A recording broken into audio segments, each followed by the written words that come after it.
Lightning like Steve McQueen. I'm in the fast lane when the light turns green. And I built tough, I ain't nothing but grit. Cause I made rugged blood, sweat, and spit. Yeah, like a horse I fly. Better push yourself in for a bumpy ride. I like to play hard, but I work harder. And I weather the storm cause I'm built stronger.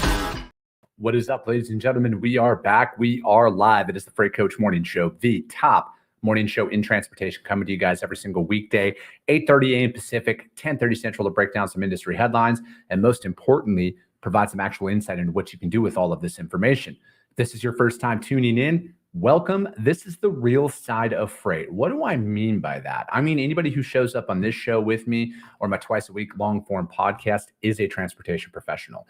I only speak to individuals who are active in this industry, you guys, because I want to put the right information out there from the people who have done what you're looking to do or who are currently doing what you're trying to achieve, so we can put the right information out there that you can apply, utilize, and see a meaningful difference in your business and your life. It's one of the many reasons why I proudly fly this American flag behind me every single day.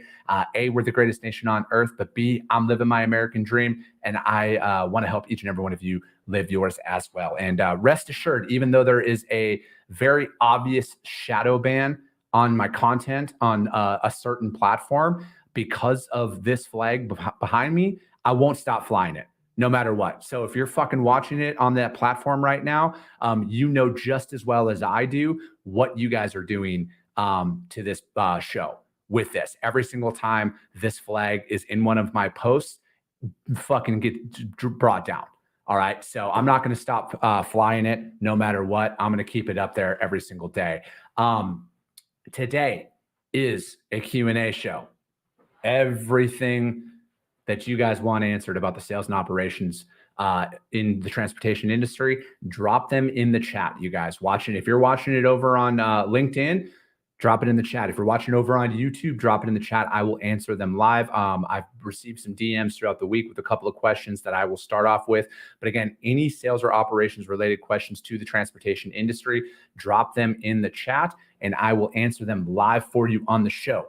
But before we do anything, I got to give a shout out to my friends over at VHub. You guys, vhubapp.com. Whether you're a broker, carrier, or a shipper, we all need access to trailers. And the best part, you get paid to move these things. That's right. That's on top of the revenue that you can get by loading these trailers out, you guys, is you get paid to move these trailers. So what they're working on right now, they got about 150 trailers down in Paragould, Arkansas, needing to get up to Mississauga, Ontario. And you get 1,000 Canadian to do that. So like with this, though, you can get creative. You can go to your shippers and create a drop trailer pool out there. You can, maybe it's over in Nashville or Louisville or Columbus, Ohio. You can bring those trailers up, drop them at your customer's facility, and just move them up into the greater Toronto area. It just has to end up in Mississauga. And then they also have a bunch of trailers out in San Diego, California, needing to get into Chicago, Illinois. There's some of them that pay $600. Houston, Texas. You get 800 to do that one. Hold on, let me check my my notes here just to make sure I'm not speaking out. It's 800 to go out there, and then New Braunfels, Texas, is off the list. Yep. So those are the ones that they have: Bolingbrook, Illinois; Channahon, Illinois; Greenfield, Indiana. All of that, you guys, is on there. So hit them up, you guys, vhubapp.com. My friends Xavier Campos and Stacy Steen, they'll be in the audience. Just do me a favor and let them know that the Freight Coach sent you. All right. Diego Fonseca, good morning, Freight.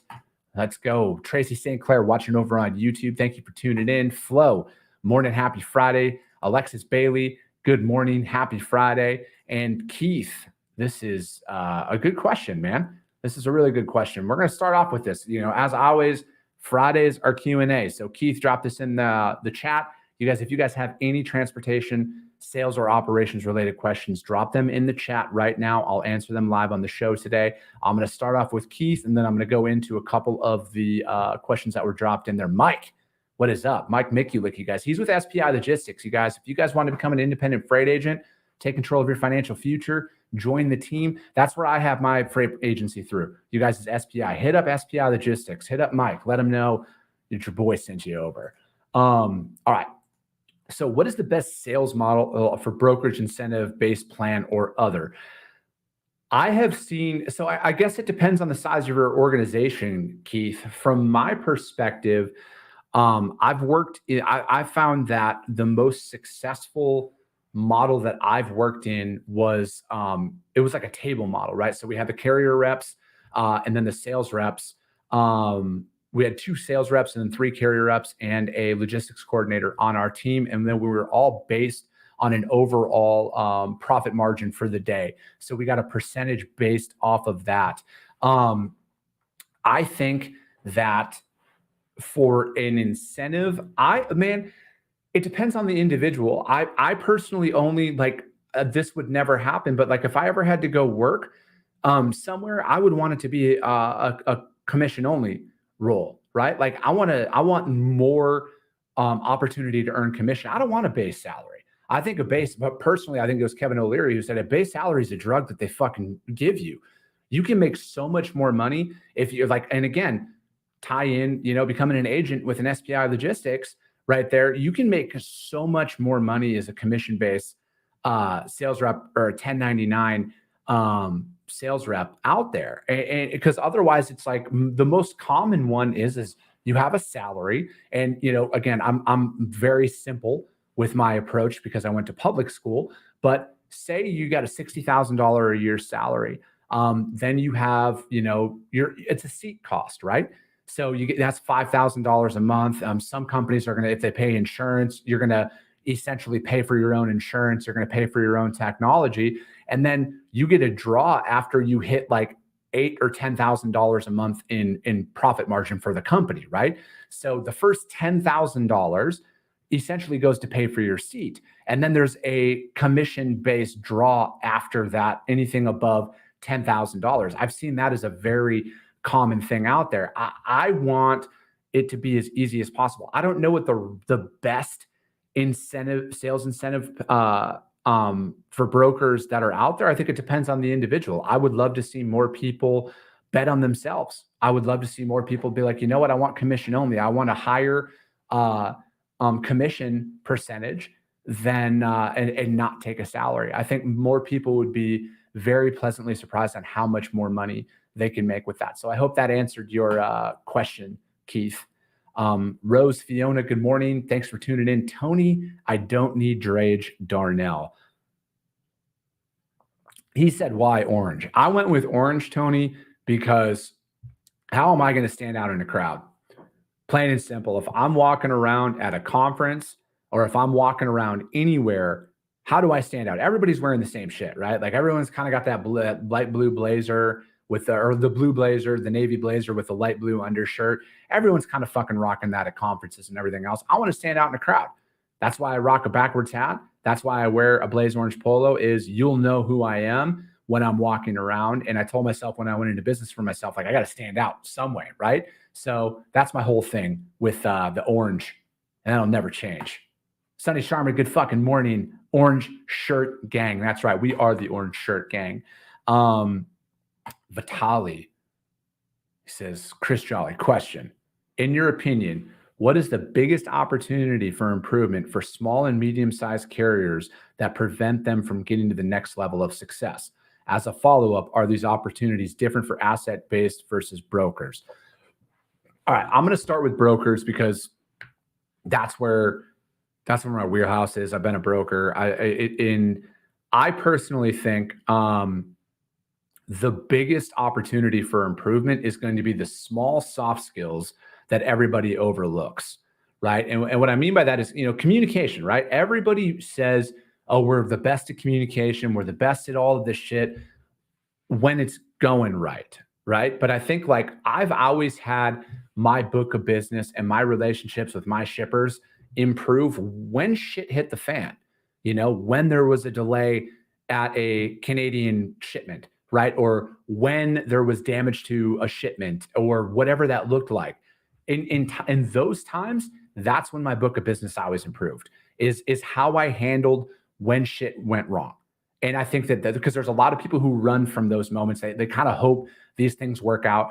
I hate having those difficult conversations as much as the next person, but I would rather have it. I would rather just rip the fucking Band-Aid off and make it happen and just have that conversation. And I have found that more customers love that approach than the opposite approach where they don't find out what's going on and that they have to reach out to their broker to find out why their driver is running late or whatever that is. I mean, it's just the proactive versus reactive approach.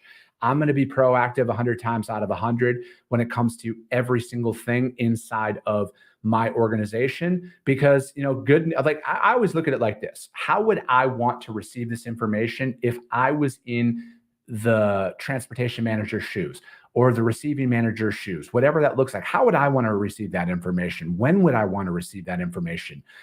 And I think that right there is what's really going to separate you. I also think that another big opportunity when it comes from a customer onboarding perspective is stop calling people for the sake of calling them. And I know I talk about this a lot on this show. You got to stop calling people because you offer a service. Like, I got friends who are shippers who send me the emails, and I even receive them now too, which is very fucking odd that there is nothing about any of my companies or my social media profiles that says I have freight to move. And the fact that I get DMs asking who is the right person to talk to about moving my freight, or asking if I need dry van, reefer, LTL, intermodal, fucking all of that. That right there, that just shows how lazy people are. They're straight up. Like, they don't even know why. They don't even know who they're reaching out. And then probably 95% of the time, it's a fucking automated message. My email address fell into a lead list that they purchased, and they're sending the exact same message to 1,000 people. Now, will that work on a few? Probably. Like, I'm not going to say it's not going to work, but I also think it's the most lazy fucking thing out there. Because if I'm getting those messages, I know that my friends that are transportation managers are definitely getting those messages. And I think so if you are out there and you're very targeted in your approach and you are sending the right message, you just got to understand that you're going to have to fight through a lot of the early bullshit to stand out, right? And maybe that's showing up at their facility if they're local. Maybe that's switching it up between email and cold call over to email. Do something to change up that approach. But I personally, every single time I reach out to a prospect of mine, I change the message. I change the message every single time. I'm very short and concise in my outreach. It's not a paragraph. It's maybe 3 sentences long, broken up, and it's action oriented. So I think that that's the best thing. I think now if we're talking about how could carriers improve, maybe that's to shippers or to brokers in these. I think that if we're looking at it from this perspective, I know that when I'm building up a relationship with carriers, because I thoroughly believe in a core carrier base. I thoroughly believe in booking carriers that are based off of the lanes that they want to run as opposed to the lanes I want them to run for me. So I have a couple of shippers out east right now where we move a lot of freight between Virginia and North Carolina into the Southeast, right? I have found a solid group of carriers that have, say, hot shots, flatbed, step decks, Conestogas, all of that stuff that match up with those lanes. So when I get those opportunities, that's who I reach out to. Now, why do I reach out to them? A lot of it boils down to everything that we were talking about right there. So the communication aspect of it, right? I don't wear drivers out about stuff. If you tell me you're going to be there at 11 o'clock and we're having this conversation at 7 a.m., I'm not going to call you 6 times between 7 and 11. I'm going to reach out to you accordingly in those moments. And now, for me, all of my customers get a picture of the freight loaded onto the trailer prior to departure. All right. Every single one of my open deck customers gets that exact picture. I want them to see that the load is strapped properly. I want my customer to see that the load is tarped properly. I want them to see that if it's an oversized load, that the flags it's properly marked in those things. A lot of it. And when I get that from carriers and because again, I explain all of this in the upfront sales process. Before I've even booked them to the load, they know what the expectations are going into it. And then if they go along with it, boom, that's the first person I'm going to reach out to the next time that I get that load. And I think that if you can position yourself that way as a small fleet out there, the right brokers are going to attract to you. I want to work with you. If that's the way that you operate and you're a small fleet or an owner operator and you have a flatbed and you run in the Carolinas and you run the Southeast, fucking hit me up. I got freight for you. All right. Same thing. Outbound Colorado, out west here too. If you operate that way, I got freight for you. Hit me up. I got a lot of consistent freight for you. So that's kind of my long-winded answer there for you, V. Tony, absolutely we can go hunting this fall. Please, I would love that. I would love to hang out with the #1 ranked shipper in Northern Indiana. Sonny Sharma. Alexis Bailey says, loving these questions, super insightful. Yeah, you guys, this every single Friday is a Q&A show. All right, every single Friday from here on out is a Q&A show, well, at least for the most part, right? Like if I'm traveling, you guys will know, and then we'll switch it up throughout the day of the week. But anything sales or operations related questions, you guys have, dropped them in the chat. I will answer them live. Now, here's another one that I got in the DMs this week, and it was, I noticed starting in transportation and doing cold calls, more companies are leaning towards customer routed freight. How do you rebuttal that? And is there even a rebuttal at this point? It's very much specific to the prospect. So yes, I have noticed that. I had a shipper friend of mine on the show, on my podcast here recently, Milton Haas. I don't know what the episode was off the top of my head, but if you scroll over on iTunes and Spotify, you'll hear this. And he talked about why they built out a private fleet inside of their organization. And they explained the why behind it. I've also had another shipper on a while ago, and he talked about that as well. A good rebuttal for this. And a lot of it is, so again, when you're researching your prospects prior to reaching out to them, because like you're going to get this, your customer routed, vendor routed. It's a very common objection that you're going to be faced out there. And for those of you who are newer in the industry, the main objections you're going to be getting, especially as a broker, is we're asset only. We're not busy right now, or we're good with our current network, or we're customer routed and vendor routed. Those are the three main objections that you're going to get. And I always look at it like this. An objection is an opportunity. If they're talking to you, there's an opportunity. It's just not when you want it, because we all want instant results. And rest assured, every single customer I've ever onboarded has given me that objection at some point during the sales process. But in time, the follow-up is key, and I got in the door. Now, to answer this specific question, I always look at it like this. Say I'm going in there, their outbound freight is customer routed or vendor routed. That's what they're telling you. If they have one facility total, I don't pursue it any further than that. I'll ask them this question if they have their own private fleet as well, because that's another one. Like, hey, we have our own fleet. I'll ask them, well, do you ever have a need to get your fleet back into that facility, right? So like say they're in Orlando, Florida, they have one facility and they're like, oh, we have our own fleet. I'll ask them. The majority of the time is their private fleet. They're not for hire. They don't want any of their outside freight on their stuff. They just bring them back in. Or if they have multiple facilities here, I'll ask them about their intercompany transfer freight, because I've identified that in the, especially in the food and beverage world, the dry van world, when they're transferring product from, say, Charlotte down to Orlando from their facility to their facility, their customers and their vendors aren't paying for that. They're, as a company, paying to move that and redirect that inventory down to another distribution center or a third-party warehouse out there. So I want to talk to them about that in particular, because you know what? Their outbound freight might be customer routed or vendor routed, and how you position yourself in your outreach really can identify that. But if they hit you with that, I would want to talk to them about that. I would always want to talk to them about their intercompany transfers, because there's an opportunity that lies in there that very few people are aware of in those moments. So I would personally stick with that and run with that and see if that can, again, progress along the conversation. And now, will this guarantee you freight? No, nothing is going to guarantee you freight out there, except for you're going to stand out if you're able to navigate through a lot of these sales calls, right? Because I think that a lot of us fall in, and when I say a lot of us, you guys, I'm fucking just as guilty of this. I fall into the, well, I offered you a service. Why aren't you giving me business? It's not always like that. It takes a lot of effort because, again, kind of like when you're really starting to push through and build things up, you're faced with a lot of competition, especially right now. People are getting inundated with the exact same fucking message every single day, right? Every single day. It's the same iteration of some bullshit outreach. And they might not even be opening your email right now because there's no fucking point, right?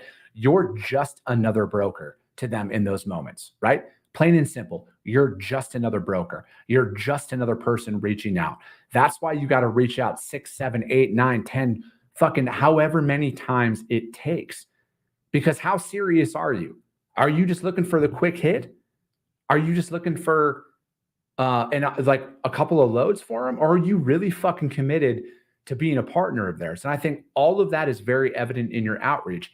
I like legitimately, I've reached out in my past. I've reached out to shippers for like 6, 7 months without a response. And then I get a random fucking response from them. Hey, we need help on this lane. Do you have anybody? Can you get me a truck here? Call me. And like, I had never heard back from them. And then bam, within 6 months, get a call or an email. And then before you know it, I'm on the phone. I find an option. And then, oh, hey, I'll start giving you an opportunity now to bid on some of my other freight, but this isn't a guarantee, right? Like this shit is earned, especially in this market. But like this market is a lot more lucrative than most people think when it comes to a customer onboarding, because everybody's doors open right now because everybody's bullshit meter is so fucking low. It's so low right now. And this is where it's like you can legitimately get in the door and decimate your competition. Trust me. That's like, I know that for a fact. That's why I am doing what I'm doing right now. This is why the timing happened when it was and not when the market was sky high, because I knew that that wasn't the right time. I knew the right time to start my brokerage and to jump back in and do everything was right now when shit's challenging, because I know how most people are going to fucking act in this. I don't have an off switch. I don't have a stop button. I'm going to continue to reach out because I'm one phone call away, one email away from changing my life every single day. And I live by that. Yes, dude, timing is very important. It's very important. They might not need you today. They might not need you tomorrow. They might not need you next week. But if you'll never know when they need you if you stop following up. Yes, Scott Watanabe, I am in the new space. So this is technically my office where I will be working out of. The studio is going to be built out right next door. It's a conference room. It's already set up. I just need to get paint done in it, and I need to get an acoustics company to come in. I'll start setting up in there when the paint is completed, and I'll start doing stuff in there, and then things will improve as I get an acoustics company to come in and help out with some of the echo and everything that you guys might be hearing in there. And then I'm going to have a sound guy come in and dial in my mic, as well as, because I have a couple of other microphone placements that I'm going to be having in there, because I want to do a massive in-person video element, everything like the Joe Rogan style studio. That's what you're going to see in there. There's going to be multiple mic stands in there. And then as people are in Phoenix, coming in, obviously Freight Valley, we're the transportation capital of the world. I want people to come by. I want people to do in-person interviews with me, and we can just cut a bunch of content, man. So that's the whole point of it is. Drivers, you're welcome too. There's a couple of truck stops nearby. And if you want to fucking park your truck down and then take an Uber into my office here, and we can do a live in-person interview, all that shit. So yeah, that's what I'm going to be doing with this and building this out, man. I'm really looking forward to it. Yes. So the next time you're in town, Scott, you're going to have to stop by. All right. Another question that I got in the DMs this week. I've been trying. Okay. I can't explain how much these 3 questions explain the message I've been trying to pass along. And I'm the new guy. Why are you calling those shippers? Does it fit your current customer base? And are you dialing to dial? I think that, again, this is why you need to have a plan, right? Like there is so much freight out there. There is so much freight. You could legitimately develop a $30, $40, $50 million operation and only move freight in 3 states. I'm convinced of that. People look at a 900 billion or $1 trillion, whatever fucking number we're up to in this industry now.